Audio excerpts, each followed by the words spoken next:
Мир вам и милость Всевышнего Творца в этот священный для каждого верующего человека день, светлую пятницу, мы, дорогие братья и сестры, оставив свои жизненные, мирские вопросы, устремились в дома Всевышнего Господа.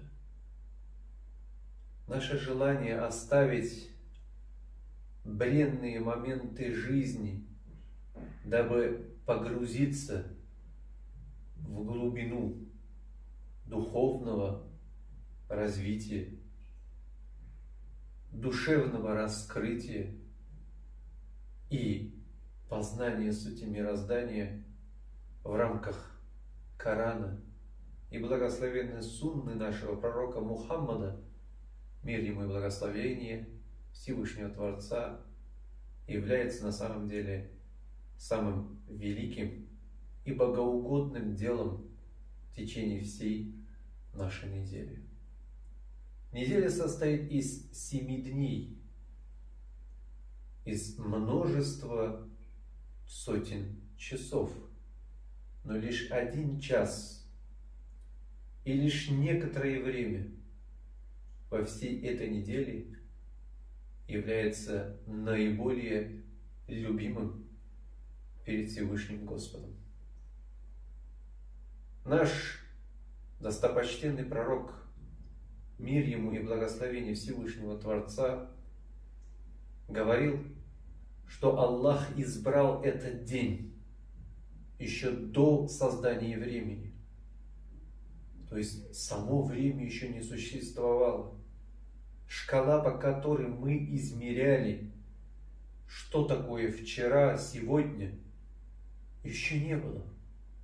А Всевышний Господь уже определил отрезок, который будет самым любимым для Него. И после того, как время было распределено по всей Вселенной, этот отрезок прекрасно вписался в пятничный день.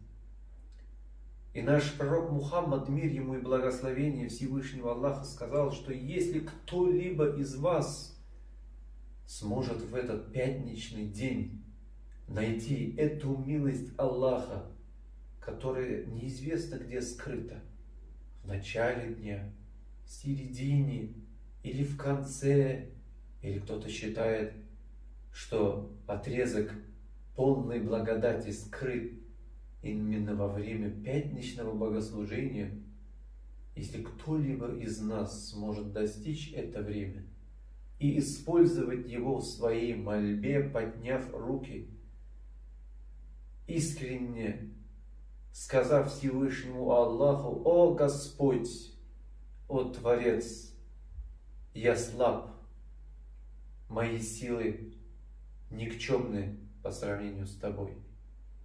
А Ты, Творец небес и земли, Ты Вседержатель, Ты Всеобъемлющий, Твоя милость над всем, над миром живых и миром усопших.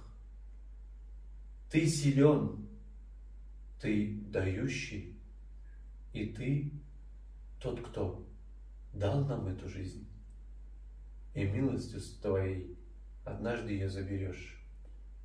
О Господь, о Аллах, есть у меня такая проблема, есть у меня такая сложная задача, есть у меня такая болезнь, есть у меня такой вопрос. Помоги, подскажи, поддержи, стань для меня опорой, которая закроет все эти сложные для меня моменты. И вот если с такой мольбой, не обязательно этими словами, главное, чтобы исходило от души, мы попросим Всевышнего Аллаха в пятничный день. И если мы попадем в тот отрезок времени, где полно благодати, то наша молитва непременно будет услышана, и во многократно она будет усилена милостью этого дня. Поэтому, дорогие друзья, Дорогие братья, дорогие сестры, неделя пролетает быстро. Мы ждем от всей души, чтобы быстрее были выходные, суббота, воскресенье, сходить туда, сходить в другое место, посетить тех людей, посетить этих людей. Это замечательно, это хорошо. Но душа верующего человека, который называет себя подчинившимся Богу, мусульманином, такому человеку также важно, а даже более важно стремиться достичь пятницы, Йомуль Джума, дня собрания, в котором, собравшись с верующими, или если женщины у себя читая дома молитвой, могли воззвать ко Всевышнему в этот день полной благодати и получить ту нескончаемую милость, которую достойны лишь избранные. И поэтому пусть Всевышний Аллах сделает нас из тех, кого Он избрал, из тех, которые непременно войдут в райские сады, из тех, которые получат нескончаемую Его милость, из тех, которые будут обрадованы как в этом мире, так и в мире будущем. Всего самого наилучшего. Ассаляму алейкум ва рахматуллахи ва баракатух. Мир вам и милость Всевышнего. Доброго дня.